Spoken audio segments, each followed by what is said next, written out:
experts in the fields of legal, health, financial, and home improvement. Enjoy being educated in such topics as personal injury law, community association law, family law, bankruptcy law, along with health show topics like pain management, men's health, and dental implants. Now, sit back and enjoy today's Ask the Experts with host Steve-O. Hey, good evening. Welcome to another Ask the Experts. I'm your host, Steve-O. We're on every Monday and Thursday from 6 to 7. And actually, we are on other markets, too. We're in Philadelphia. We're in Houston and Dallas. Tonight, we are here in South Florida. We have an incredible lineup of shows tonight. Our first show is, without a doubt, the top urology clinic in South Florida. They're based in Broward, but this is the top urology clinic, and we're going to be talking about ED and psychological, mental things that go on with ED. So let me welcome you to our expert, Dr. Eric Chevron. Hi, Steve. How you doing? Doing well. Keeping busy. I know you are. Urologic grind. No kidney stones, right? No more, except for my son last weekend. Your son had kidney stones? Yeah, I don't know why. Well, we think it is. We think it was a small one, and we were on our way up to University of Florida to show him the school as an option. He's a junior in high school, and we got about to Delray Beach, and he started having severe pain and turned him around, went over to my office in the hospital, and they believe I diagnosed him with a small 2-millimeter kidney stone. He hasn't had pain since. He's been straining, hasn't passed it yet, as far as we can see. No pain, though? Just that first time in the car, he threw up and pain. Wow. And typical kind of stuff. But here's a urologist who just had kidney stones on his vacation, and now his son does. I don't know. Something about that, Eric. It must be your water. Now, for someone who's been a good drinker myself, my son has always been someone we've had to yell at to drink fluids. And I think that a lot of us have become much poorer water drinkers with COVID and having to wear a mask all the time. And it really is just an extra barrier from drinking. It's a pain in the butt to remove your mask, and then you spill water in your mask, and then different things happen. But it's just one more thing to help you forget that you should be drinking, at least the 8-ounce glasses of water, which is 2 liters a day. Okay, so listen, we get new listeners every week. Tell everybody about your practice.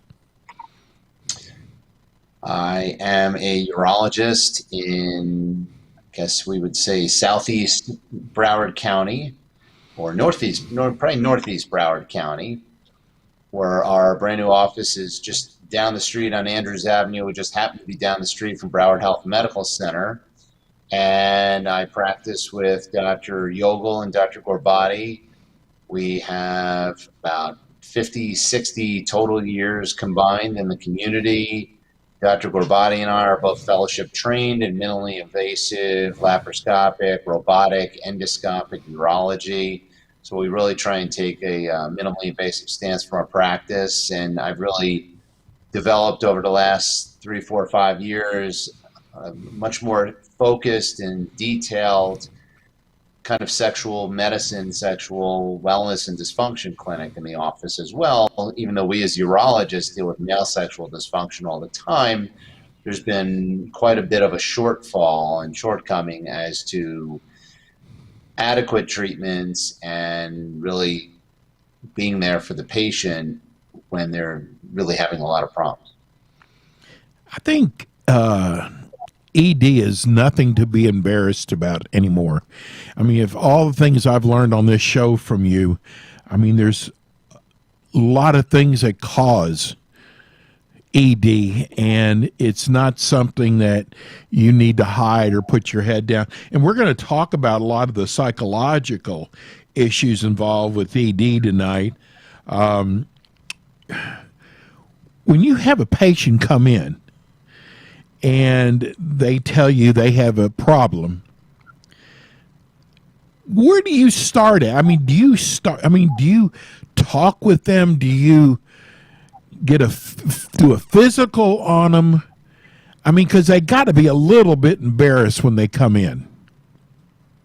Well, I think, like you said, I think since the honeymooners have showed us the bedroom, and I think the biggest thing has been Viagra hitting the market and the commercials and really kind of putting it out there and not really being behind closed doors. Not that everyone needs an open invitation to everyone else's personal and private life in the bedroom. I think it's a common problem that people deal with, and we'll talk about in a little bit a lot of the repercussions that it has, because I think the most important thing is the difference between our relationship with our spouse, our significant other, and maybe our best friend is the sexual relationship. We may tell all our deepest secrets to our best friend and our significant other, but that it's that sexual intimate relationship that really differentiates your spouse, your partner, from that of your kind of best friend.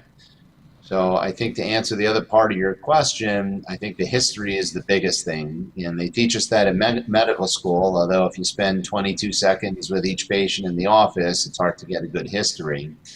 So I think we just got to, between my staff and myself, have sort of a standard history. We ask men with erectile dysfunction. I've really gotten the staff, who are mostly women, very comfortable working with the patients. I think that helps make the patient feel more comfortable to discuss these things. And after a good history, certainly go to a physical exam. There's some lab tests. I think from the history that may also guide me to doing certain lab tests. The biggest, most important one is a testosterone level, to see if a man has a low testosterone, because that's certainly one of the biggest or bigger causes of erectile dysfunction.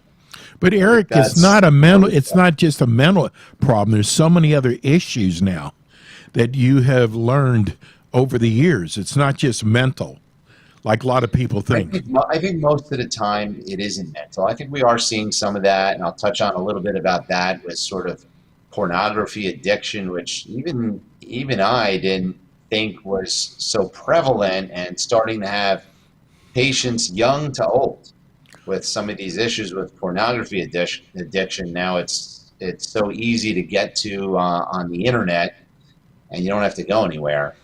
But my partner and I have talked a lot about that just sort of the desensitization from the pornography can result in some levels of erectile dysfunction, again, being more psychogenic at that point. But, the amount of people that have diabetes, hypertension, vascular disease, and the ED can come before the heart disease actually rears its head, is quite high. So all those things can certainly cause ED. And Eric, how common is ED? Because I wouldn't discuss it with a friend of mine. So you, as a doctor, you see the amount of people that come to your office. The numbers that are reported can certainly be 30, 40, and up 50, upwards 50%, depending on age bracket, certainly above age 50. And the amount of men that I'm seeing coming in their 40s, in their 30s, and a handful of guys that I seem to be getting lately in their late 20s is bewildering. It's unbelievable the amount of men that keep showing up. I think, there are multifactorial reasons, and, I think low testosterone is a disease state, but what caused it in the first place? And I think that all this radiation from our cell phones and the Wi-Fi and everything that we're experiencing, it's hard to really factor that out until some basic studies done on animals. No one really wants to do it on people. We got a study going on enough already with all of us wearing our cell phones on our belts and our pockets and so on as men. But I think there's so many factors, of plenty of chemicals out there that we all encounter every day. Estrogen levels from even the plastic and the water bottles we drink from, and so much out there that can cause it. What does this do to a person's self-esteem? Well, I think we really downplay that a lot and sort of may joke and laugh it off. It's having these problems and so on. And I think any guy that has at one point in time has not had some erectile dysfunction from stress, from alcohol, or other substances in their body they may have had, and it could be from medication they're taking for other reasons also, psychiatric medication, some blood pressure medicines, and so on. And as soon as that happens, then yes, that kicks off the psychogenic kind of ED. The best way to make an erection go away is stress and anxiety, and get the adrenaline going and so on. Is thinking, just sort of when you're maybe doing a putt in golfing or serving in tennis, and oh my God, I missed it that time. It's going to happen again. It's going to happen again. What happens again?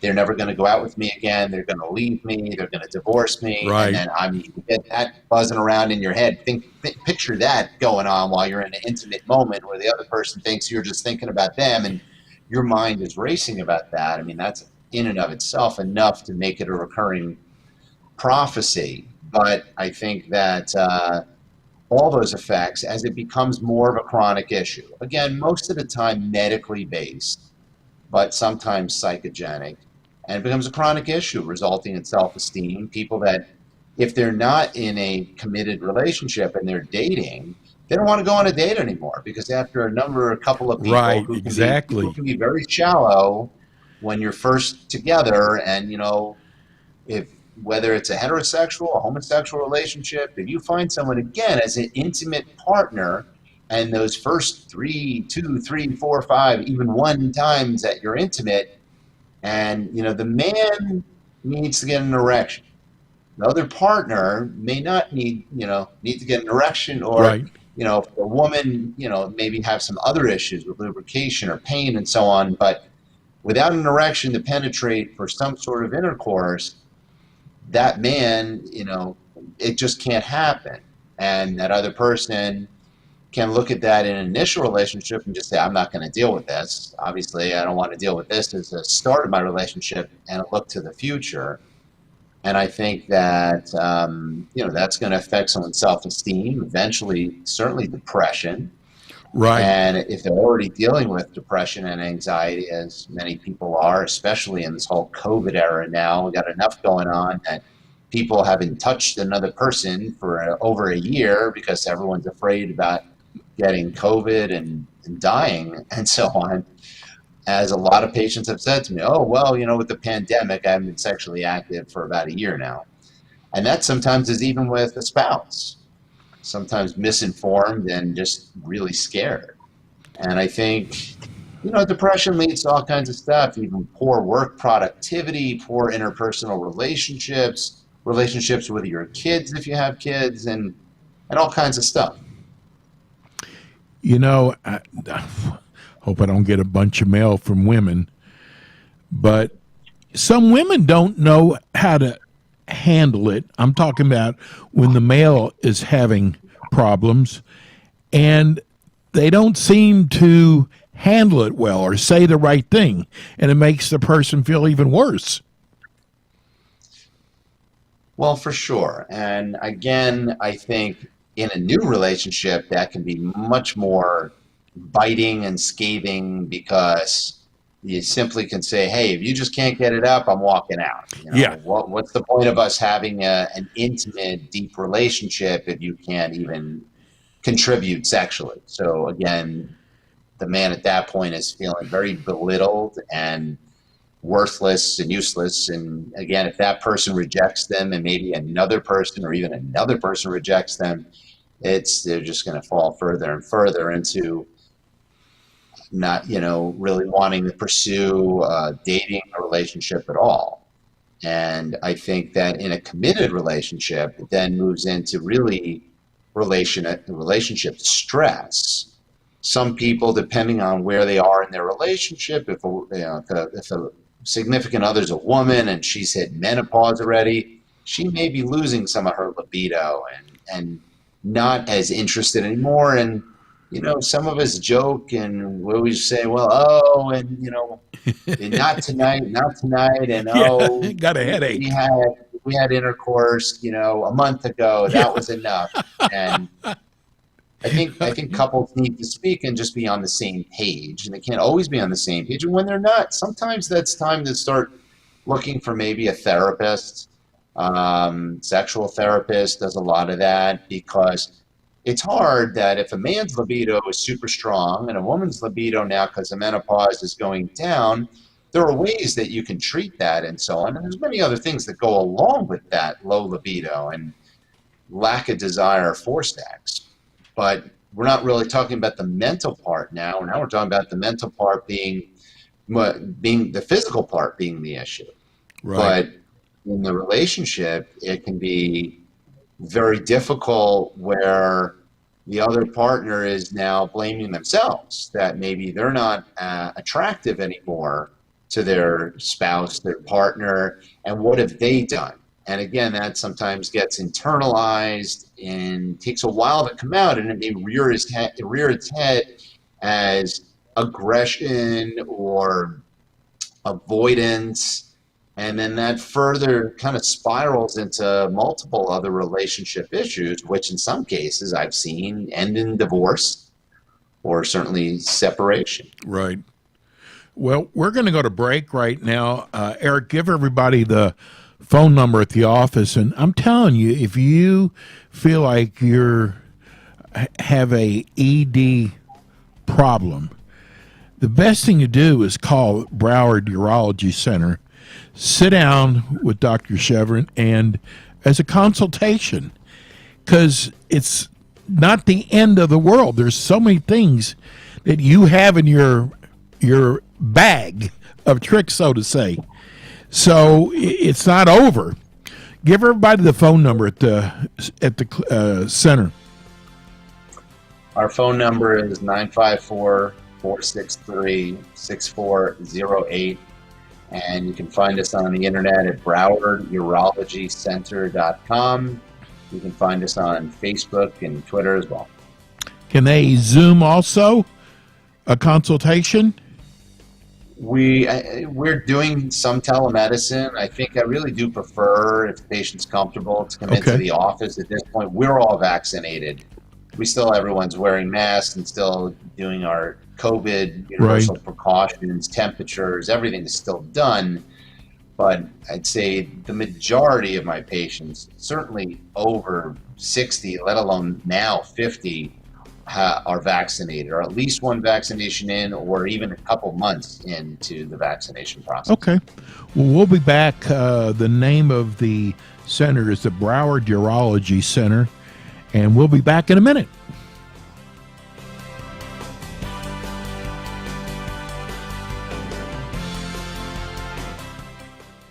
Are you suffering from erectile dysfunction, also known as ED? The urologist at Broward Urology Center can help men regain their sexual health in a comfortable, discreet environment. ED can result from age, low testosterone, high blood pressure, diabetes, smoking, sleep apnea, high cholesterol, and cardiovascular disease.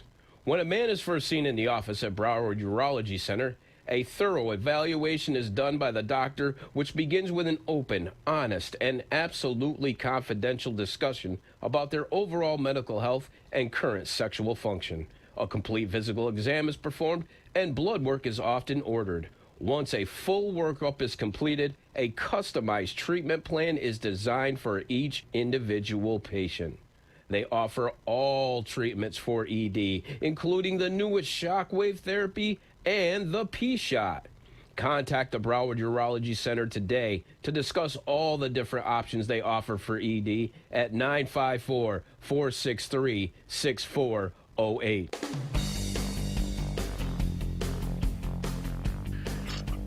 And we are back. We're here. This is the Ask the Expert show. I'm host Steve-O. We're here with Dr. Eric Chevron. He's one of the senior partners over at Broward Urology Center. Been with us for a long time. And we're talking about erectile dysfunction tonight. And we're at the mental aspects of it. And I got to tell you that it could be tough, Eric, for a man who is suffering from erectile dysfunction, especially who is married and has a wife who may be very active. But can we go over some of the things that you have, so many different things you have to treat people? I mean, it's not, when they come to you, it's there's so many things you can do for them. Sure, I can touch on those. There was one thing I thought of after we went to break, and that I wanted to mention. We were talking about sort of both sides and self-esteem issues that can happen to the person experiencing the sexual dysfunction and their partner. And I think one of those is, I mentioned the blame, but the blame to the point of cheating. And where the other partner is, they're just not interested in them anymore. It must be because they don't, they're not, that their partner is no longer attracted to them anymore. And that must mean that they're cheating on them, and so on and so forth. And you can see how that can further cause the relationship to spiral out of control. And so as far as treatments go, I think that since the advent of Viagra and Cialis, and we've got Levitra and Stendra and Staxin, there are multiple simple pills that men can use to help with the erection. Yes, there's often a little bit of planning involved. There are some daily dosings that sometimes work, or sometimes not at a dose strong enough for a man that might need higher doses that are generally just recommended on a as needed basis. And then when the pills don't work, then certainly that's where I'm going to evaluate a guy a little better. And certainly we talked about testosterone levels. We're often, as urologists, and you're not going to see this at non-urology physicians, medical doctors, these wellness clinics, getting an ultrasound of the penis to really evaluate for the blood flow. It's not something I would bother doing on anyone and everyone, but once there starts to be a significant problem with the other treatments, and for whatever type of treatment we might go to afterwards, which again I'm going to discuss with the patient now before we do the ultrasound, because I was always taught, don't do a test if you're not going to do anything with the result. So I'm not going to get an ultrasound on a guy who doesn't want to have any of the other available treatments to him. One of the oldest treatments is a vacuum erection device, or the old penis pump, as we might remember from Austin Powers movie. But in the end, it really is a non-medical. There's really no side effects, right? It's not a systemic treatment. It's not going to have any effects on blood pressure or the rest of your body at all. And it's really just vacuuming the blood with a tube, a cylinder, and a vacuum attached, either manual or battery operated for guys that don't have the manual dexterity and strength. And it's going to vacuum and bring the blood in to make the penis erect. And then you usually would use a constriction ring with that to maintain the blood in the penis. And some guys will use that in combination with a pill that helps somewhat, but not entirely enough, and all different levels of combinations together. And then there are, again, an older treatment, the penile injections. I tell people it's conceptually like injectable Viagra, but it's not the same medications. There are multiple different medicines we use for that are directly stimulating the erection, whereas the pills are enhancing the normal process. So if there isn't any mental or physical stimulation to the person, then the pills are not going to help you get too much of an erection just walking around. It may help getting that morning erection guys may have been used to having that they no longer get anymore. And so those trimix injections, as they're often called, a combination of the three most common medications, directly cause an erection. And unfortunately, you hear all these clinics on the radio about men's this and men's I know. that. And the problem is that when they have a problem and they don't tell the patients about it, either scarring from improper injection, occasionally a patient literally cracks the needle from the syringe off in the penis, or a Wow. priapism, which is an erection that is sustained and won't go away because there's just too much medication. And it may sound funny at first, but believe me, when you see that patient in the ER, they are in intense pain. And Wow. surprising, it's really ischemic pain, meaning ischemia means you're not getting any blood flow anymore. So the blood is now stuck in the penis and it's not draining out through the veins. And just like a heart attack, which is ischemic pain, that pain can be very intense. So we don't want that to happen. So proper dosing, and that's where the ultrasound often comes in, because there are multiple different concentrations and then dosing of those concentrations. And then I'd say lastly are the newer regenerative treatments over the last 5, probably 10 years, including stuff like the platelet-rich plasma, PRP, the shockwave, the P-shot is the PRP, and the shockwave treatments, where we're able to induce the body's own healing repair mechanisms to heal and repair the tissue, to open up those clogged or calcified blood vessels, to repair the nerves of the penis, to repair the channels of the penis that actually fill with blood that may have become a bit scarred up and so on. And I thought of this as a bunch of hullabaloo for years until about 4 years ago, and I've been doing this for about 3.5 years now, after I went to train with a urologist in Illinois, Dr. Bano, who was great. And I've been just so amazingly impressed with the results. And again, we use the ultrasound to gauge this. And there are some men that just are too far gone, their blood flow is so poor that nothing but a surgical implant, which is not the worst thing, but nothing but a surgical implant could be the treatment. So Eric, we got to get out of here. I'm getting the finger across the neck. Give everybody your phone number again. The number here is 954-463-6408, BrowardUrologyCenter.com.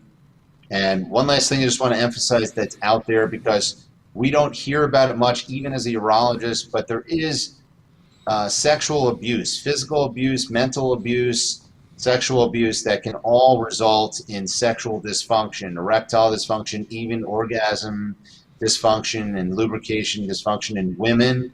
And there are many great sexual therapists out there that can really help work through those problems. And I think that's something that we as physicians often downplay. You're the best. Thanks, Eric. Thank you, Steve. And we're going to go to Take break. care. When we come back, we have our next show